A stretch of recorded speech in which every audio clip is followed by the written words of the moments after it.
नाकिस parliament, उसने चंद दिन पहले एक बिल तस्वीब किया है तौहीन सहाबा के नाम से।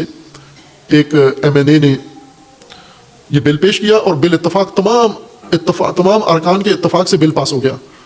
और वो ये था कि उम्महातुल मोमिनीन अज़वाज रसूल सल्लल्लाहु अलैहि वसल्लम और सहाबा नबी अकरम के और अहलुल बैत, इनकी तौहीन जो शख्स पहले करता था उसे 3 साल कैद होती थी और 1 लाख रुपए जुर्माना। और अब इस बिल में आया है कि उसे उम्र कैद होगी और जुर्माना भी ज़्यादा, 10 लाख या उससे भी ज़्यादा जुर्माना है। ये बिल पास हुआ है। इस बिल के जवाब में मुल्क के अंदर एक इशू खड़ा हो गया है। कुछ मसालिक व मज़ाहिब के अकाबरीन उलमा बिल मंजूर करवाने वाले MNA को मुबारकबाद दे रहे हैं, धड़ाधड़ मुबारकबाद दी जा रही है। कुछ मसालिक के जो पैरोकार हैं वो इसकी शदीद मजम्मत कर रहे हैं कि यह बिल बेमहल व बेमौका तस्वीब करवाया गया, इसकी कोई ज़रूरत नहीं थी। ये बात मुसल्लमात में से है कि रसूलुल्लाह सल्लल्लाहु अलैहि वसल्लम की अज़वाज वाजिबुल एहतराम है, वाजिब है एहतराम। कुरान का हुक्म है कि ये तुम्हारी माएँ हैं और इनको माँ का आपने प्रोटोकॉल देना है, माँ वाला एहतराम करना है। इनको किसी भी दलील से बेएहतरामी नहीं कर सकते आप, किसी भी दलील से।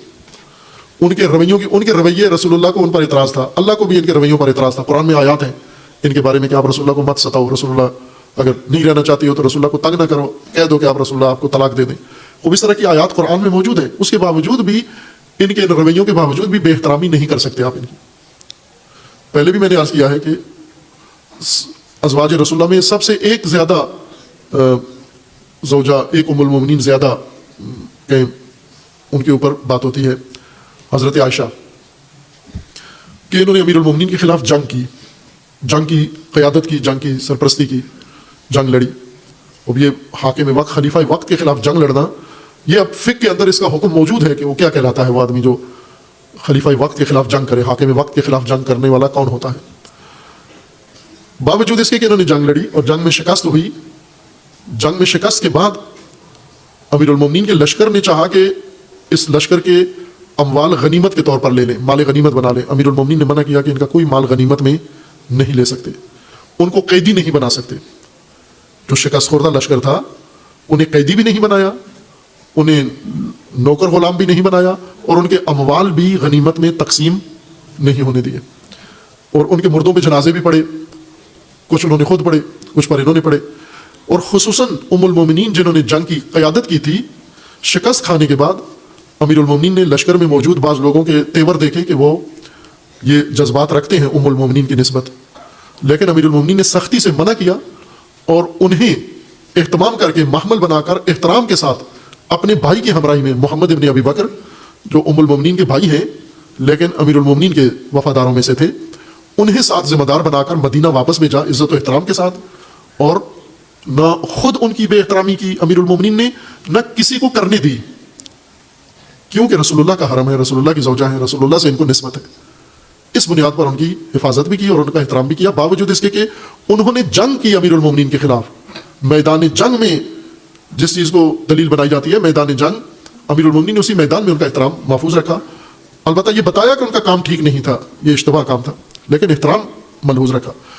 खूब इसी तरह दीगर अहलुल बैत अलैहिस्सलाम भी किसी ने भी इजाज़त नहीं दी, ना खुद बेहुरमती की, ना इजाज़त दी।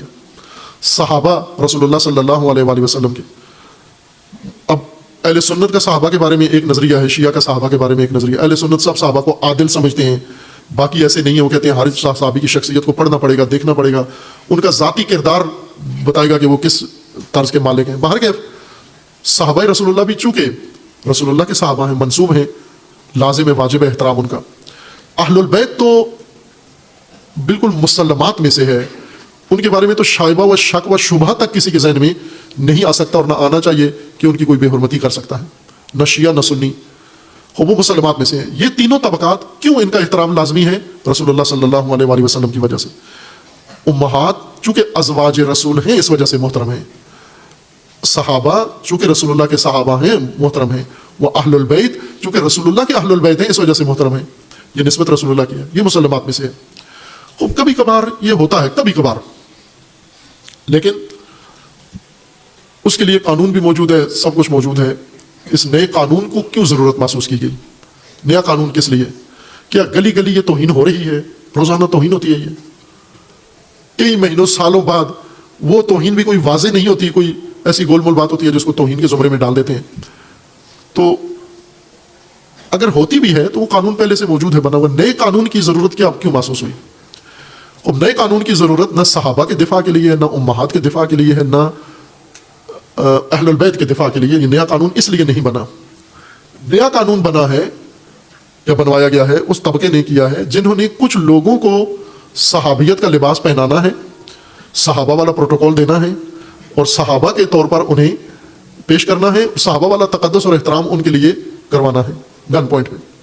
جبکہ وہ افراد وہ متنازع ہیں، وہ افراد مسلم نہیں ہیں. اہل سنت کے ہاں بھی، اہل سنت میں شیعہ کی نسبت زیادہ اختلاف رائے پایا جاتا ہے ان کے بارے میں، بنو امیہ کے ان افراد کے بارے میں، کہ آیا یہ صحابہ ہیں یا نہیں ہیں. اہل سنت کی زیادہ کتابیں موجود ہیں. اس لیے یہ سب کچھ ان کے لیے کیا گیا ہے. ظاہر وہ ایک اختلافی موضوع ہے، نزاع ہے، ایک فرقے کا ایک نظریہ ہے، دوسرے کا دوسرا، تیسرے کا تیسرا نظریہ ہے. اس قانون سازی سے یہ ہدف حاصل کرنا مقصود ہے. اب آپ توجہ کریں کہ اس قانون کی ضرورت کیوں نہیں تھی. یہ بھی یعنی نیت ٹھیک نہیں لگتی. قانون یہ سیاسی قدم اٹھایا ہے. اصل میں متشدد، شدت پسند، تکفیریت پسند لوگ جو پاکستان میں ہیں، ان کے ووٹ حاصل کرنے کے لیے پارلیمان نے یہ کام کیا ہے. مذہبی ووٹ پاکستان میں اور مذہبی متشددین کا ووٹ حاصل کرنے کے لیے سیاستدان ایسی حرکتیں کرتے ہیں. اور اس کام سے جیسا ابھی جو عکس العمل میڈیا میں آیا ہے، یہ خود ثبوت ہے اس بات کا، منہ بولتا ثبوت ہے کہ یہ کام کر کے آپ نے فرقہ واریت کو ہوا دیا. ایک مسکوت مسئلہ، خاموش مسئلہ جو نہیں ہو رہا تھا، آپ نے اس کو یہ حرکت کر کے اکسا دیا ہے لوگوں کو. اب یہ جو مبارکبادیں اور مذمتیں ہیں، اسی کا نام فرقہ واریت ہے.